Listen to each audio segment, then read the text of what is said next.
Au nom du mouvement pour la renaissance du Cameroun et à mon nom propre, je souhaite une bonne fête de Ramadan.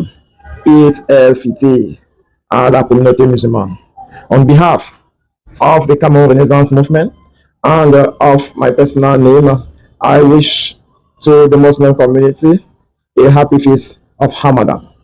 Le professeur Maurice Kamto s'adresse à la communauté musulmane en leur souhaitant bonne fête de Ramadan, une fête bien méritée, et à plus presque 29 jours ou 30 que la communauté musulmane était en train de jeûner, une période qui respecte le calendrier de l'islam selon le prophète Mohammed, qui prescrit les comportements que les fidèles musulmans devraient adopter pour pouvoir améliorer la foi.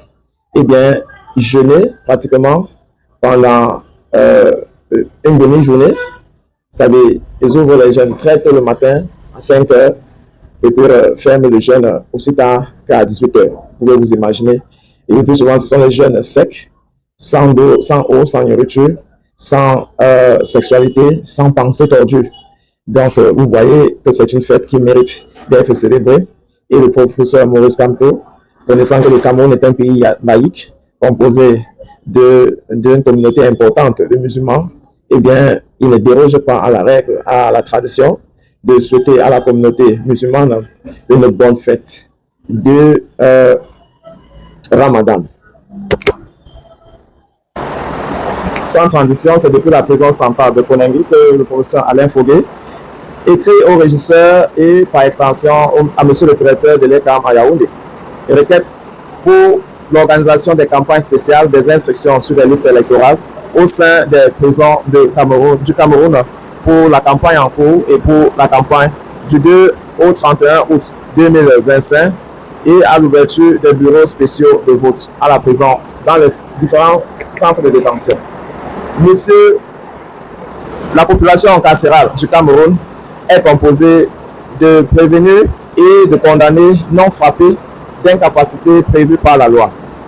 Ces citoyens, quoique incarcérés, jouissent encore pour certains de leur droit à être électeurs et éligibles. En effet, 80% des détenus des prisons camerounaises sont des prévenus malheureusement et ne sont pas pris en compte lors des campagnes des inscriptions sur les listes électorales organisées par votre organisme.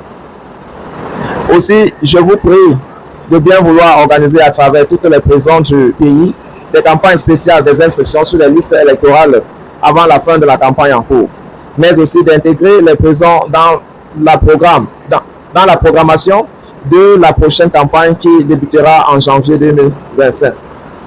Par ailleurs, il serait souhaitable que dans votre planification opérationnelle pour le déroulement des élections municipales, législatives et présidentielles de 2025, vous intégrez l'ouverture des bureaux spéciaux de vote au sein des pénitenciers du pays. Dans l'espoir que vous accorderez une suite favorable à cette requête citoyenne, recevez, monsieur le directeur général, des salutations distinguées. Cette requête est susceptible d'être utilisée par toute personne physique ou morale intéressée dans le cadre d'une saisine du Conseil constitutionnel en contentieux préélectoral. Alain Fogué, otage politique, amplification, ministre d'État, ministre de la Justice et garde des Sceaux. Alors, vous avez écouté le professeur Alain Fogué qui est considéré dans les rangs de la Renaissance comme un vrai pilier. Pour Salomon Béas, il pense Alain Fogué incarne le sens même de la résistance. Donc, quand on dit résistance, il faut chercher une image à cela, penser à Alain Fogué. Et il a raison de dire, jusqu'à ce que vous soyez condamné, vous maintenez vos droits, notamment vos droits civiques, à la seule différence que vous êtes privé de liberté. C'est généralement un choix du gouvernement en place, selon leurs ambitions, de poursuivre quelqu'un en privant sa liberté ou alors de comparaître libre. Donc c'est un choix. Et malheureusement, pour des gens comme Alain Fogué, ils pensent que même les 7 ans qui avaient été injustement imputés, eh bien, ne reflètent en rien la réalité. Il faudrait que monsieur le docteur Éric Essoussé puisse saisir cette opportunité, alors qu'il est encore en service, de considérer les citoyens qui sont privés de liberté, mais qui jouissent encore de toutes leurs facultés de pouvoir accompagner la machine électorale pour qu'advienne finalement le choix du peuple. Aujourd'hui encore, lors de notre descente sur le terrain, eh bien, on a eu quelques réactions qui venaient des différents citoyens.